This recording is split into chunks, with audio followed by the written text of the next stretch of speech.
Caleb, why don't you tell us a little bit about yourself, who you are, what church you're at, a little bit about your church. Yeah. So my name is Caleb. I am the creative arts pastor at Redemption Church in Lakeland, Florida. Awesome. We're a Southern Baptist church, average about 550 so weekly attendance. Mm-hmm.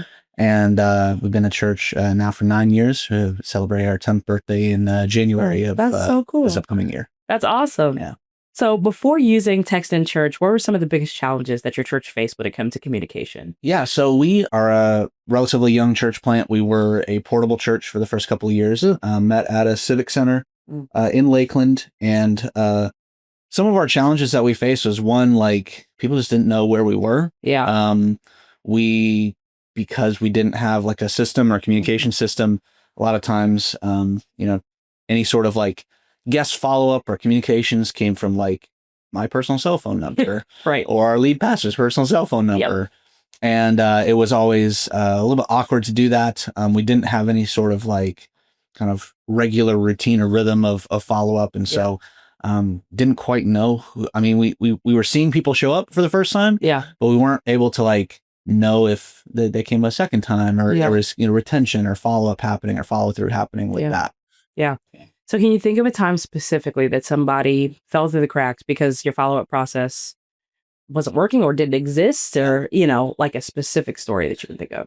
Well, it's funny. Like, so again, prior to using text in church, I can't give you like names of like this person because I don't know. Right. Yeah. Right. Sure. Yeah. What's funny though is that like now that we've used text in church, we've been using it since Easter of 2018. So we've been using it for a while. One of the things that we found that is a reminder to me, to our team, is just because you have a system in place doesn't mean it like replaces your ministry. Yeah, absolutely. So we've had several times where somebody would maybe plan their visit and they would let us know they have a kid that they want to do check-in process for.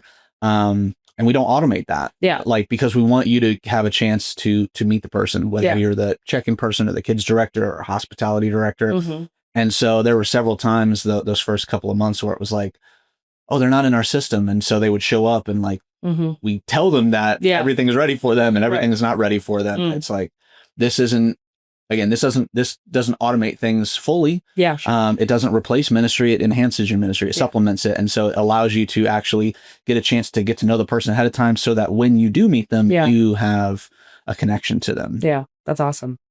Can you tell me about, when you were kind of researching different communication platforms? It was a while ago now. Yeah. But what made you give text in church a try specifically? So we were utilizing previously to text in church, we were utilizing another company.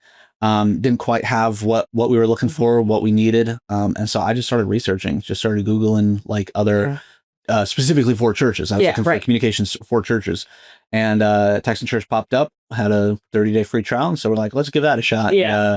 We've loved it. We loved it ever since. Awesome. Yeah. Awesome. So how easy or difficult was it to get started? And even if you could speak to, since you've been, such a long time member, if you could speak to like, as releases happen, as new features come up, how easy or difficult is it to kind of get started, get your hands dirty, and really get in there? Yeah. So it was pretty easy to start up at the beginning because it was just, at that time, it was just text and email.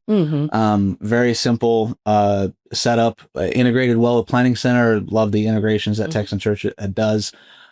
As new releases have come, we found like, challenges here and there, but a lot of times it was just like, hey, learning something new, learning a new system, a new process, and getting comfortable with it. And I mean, the team at Text and Church has been super helpful. I've never gone more than like, I send in a support request. I never go more than 8 hours without like getting an answer. Awesome.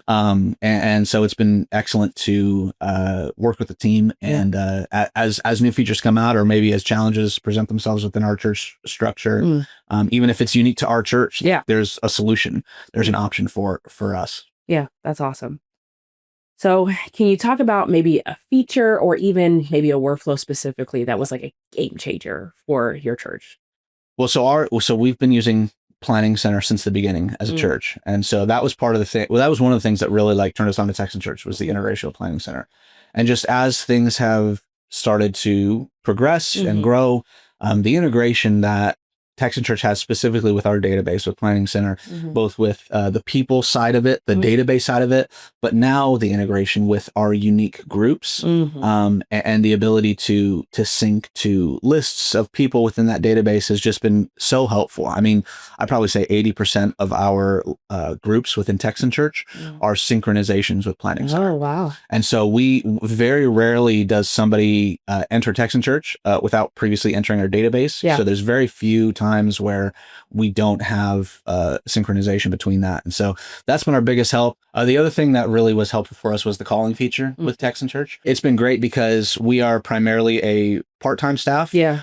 We don't have set office hours regularly. I mean, our office is open, but we don't have regular office hours for myself or for other pastors within our church. And so to be able to communicate with people right away who text in and explaining to them, first-time guests even on Sunday morning is like, this phone number is not just a texting phone number. A lot of people think it's like an automated, robotic thing. But when I call them from that phone, they're like, oh man, this is the church phone number. It's awesome. So that's been really such a game changer for us, is being able to utilize that and have all of our staff be able to jump into Texan Church and use the calling feature. Yeah, that's awesome. I love hearing that. I think that's one of the coolest things since we released that feature, is hearing about how it's really making an impact in churches and their communication. So how has your follow-up and even just your church connection improved since using Texan Church?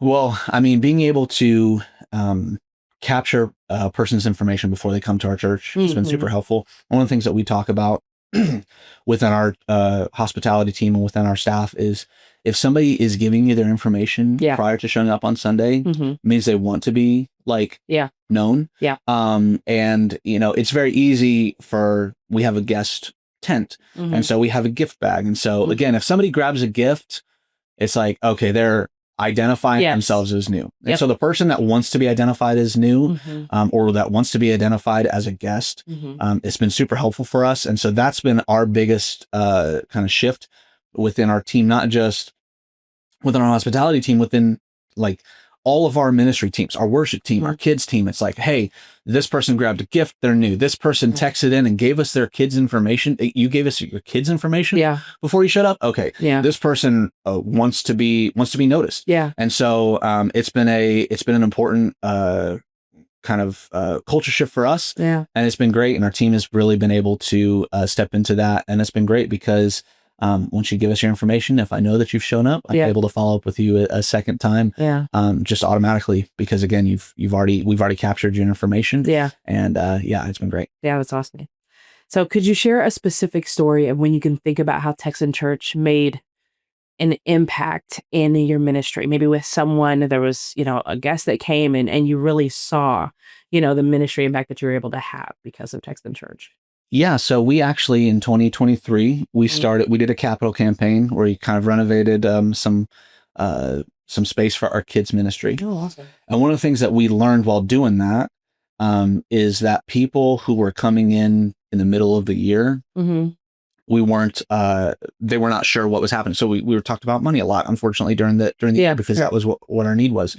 But as we utilized just different features within Texan Church, the pages feature, the videos feature, things like that, being able to communicate with new people, we were seeing that even people that were showing up in June and July when our campaign was going to end at the end of this year, were like, oh, you're given to kids ministry. Oh, my kids have loved Redemption Church. And they started giving to that as well. They started giving to that campaign. And it was very much like,